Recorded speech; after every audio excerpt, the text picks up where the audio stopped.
teachers. Some of you have asked about this new system that I'm playing with, so I thought I would try and find a way to synthesize it all and show you what it looks like. Currently, my classroom is divided into 3 teams, which I'm calling my orange team, my pink team, and my blue team. And I'm going to start with my blue team because they're my most independent group. So these are my students who are either high achievers, gifted students, or just exceptional at maintaining themselves in an independent way. So these are my only students who are allowed to work on the hall computers because they're the only ones that I can trust to work out there and remain focused on their work. And of course, that's subject to change depending on behavior. And so I keep a pretty tight wrap on that. So all students start with the same 3 things in the morning. So you'll notice that on all the schedules, the first thing is the same. So they come in and they grab their morning. I have a little Halloween leftover this morning for morning work, so they take that and they go to their seat and work. After they've worked on their morning work, I ring the chimes and they all come to the carpet. We have our class meeting, which is run by a student. That's a check-in circle, and which the student chooses the topic, the Pledge of Allegiance, and then the date.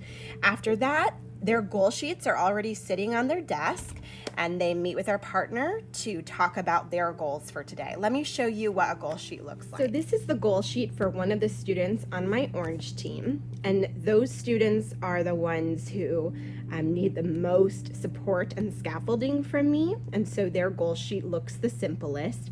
I just have math lesson, reading, writing, science.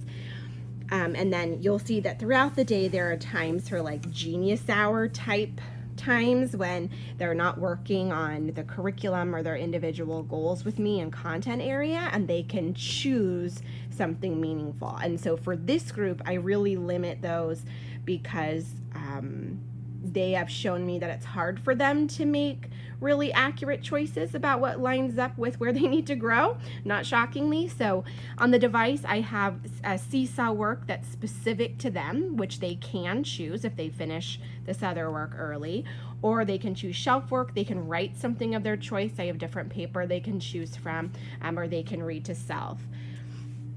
So that's my orange. This is the goal sheet for my pink team. So these are students who need mild support and scaffolding. I'm going to have some behavior that's mixed in there as well. So these students don't spend as much time with me, but they also have quite a structured day. So they will, the videos that I have recorded, the lessons that I've recorded for each subject, I play for them on the video screen. And then they go and do work independently, but it's structured. They don't get to choose the order that they do things in. And then you'll notice that Seesaw is their only device option if they finish early, but they have more no device options. So things that were not on the orange sheet list, like an engineering challenge, which they can create using materials available in the classroom. I don't set that up or structure it simply because I haven't had the time. And I don't know that that's ever something I need to do, because leaving things really open-ended, even though it makes it a lot more challenging, that's the whole point, is to really push their thinking out of that box. Everything we do in a school day is so structured and scaffolded. This is far less structured and scaffolded. This is create your own adventure. Here's a starting point. My blue team is the most independent working group, like I said. So they have very similar, all the must-do goals are the same for each group. They just look different and they're receiving different levels of scaffolding and support. The blue group works entirely on their own. So they're out on the hall computers watching the reading lesson, and then they do it, and then they do it.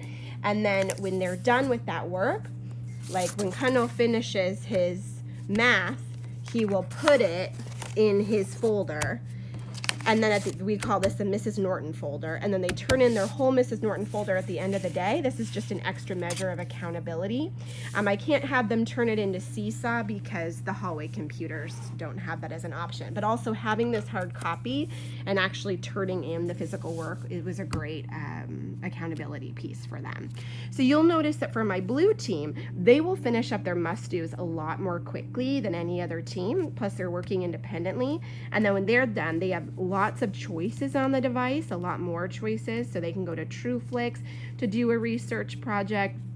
Lots of Brain Pop Junior options, Actively Learn, and then Code. So back to the schedule. So goal setting with partners, taking that sheet, meeting with their partner who they've had their partner since the beginning of this experiment. And they talk about, this is what I'm going to do today. This is the order I want to do it in. These are my can-dos. The orange and pink team circle the can-dos that they want to do. Same thing with the blue team. Then the schedule starts to look different. So for my blue team, after that goal setting meeting, they immediately go outside and they start working on their must-do goals. If they finish early, they can start working on their can-do goals in the hall computer. After lunch, when my blue team members come in, they're working on their no device can-do goals. So I want there to be some time in the day when they're not on the device. So during the early afternoon and then after special is when they're doing that time. So they might read to self, they might work on their research paper, they might do shelf work, anything from those lists, or an engineering project.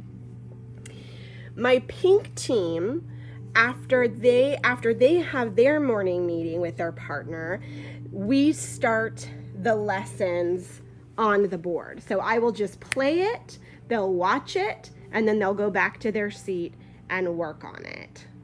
And then after a little bit of time, meanwhile, I'll be at the back meeting with my orange team, who has math with me, and I've divided my orange team into like level 1 and level 2. So I meet with my level 1 first and we do math, while my level 2 group is reading to self and then shelf work. And then they switch. My level 1 group goes to read to self, and then when they're done, they work on shelf work, and while I'm doing math with my level 2. Meanwhile, the pink team is managing themselves. They had, Mrs. Norton up here on the board teaching the lesson, and then they went back to their seats to work on that, and they're reading to self when they're done. Same thing with my pink team in the afternoon. They're continuing to work on those must-do goals, so they'll watch the lesson, go back to their seat and work on it independently.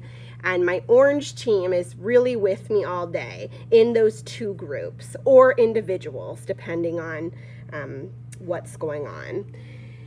After recess and snack, we all do handwriting together. Well, we do a working snack, so we do handwriting during snack.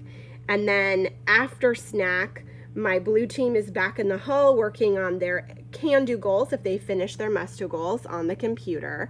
My pink team is working on their no device can-do goals in class. And my orange team is working on their can-do goals on the device. So that orange team gets just a little bit of computer time at the end of the day, so that they get to experience that too. But they don't have any must-do work on the computer, just those can-do goals. So that's really confusing unless you're seeing it in action. A little more of an idea of what this looks like. Another layer that I have is each of my orange team members, so those are my students who need the most support, have a Mrs. Norton folder as well, but it functions differently than for my blue team, which is using the folder to turn in work at the end of the day. My orange team, that group who needs most support, has work in it to complete for me that they are doing throughout the day when they're not meeting with me. And so these are like reading activities that they need to work on that other members of the class don't need to work on. They're more foundational reading skills. So that's how I'm playing right now with the curriculum. I have reading, writing, math, and science on Seesaw, and then every day I also have art as one of the no device can do options. Let me show you what that looks like. So this is our station where students can access supplies. So after, my pink team will watch a video in class, or my blue team will watch it by themselves in the hall. After they'll watch their lesson, they'll come and they'll get the supplies they need. So this is what they'll need for reading today, this is what they need for writing today, this is what they need for math today, and this is what they need for science today, plus the brads. And then this is our little art station. So on Monday, Tuesday, and Thursday, I have different artists. Like I had Van Gogh one day, and then there's usually some books about the artist or about the technique that we're studying that day.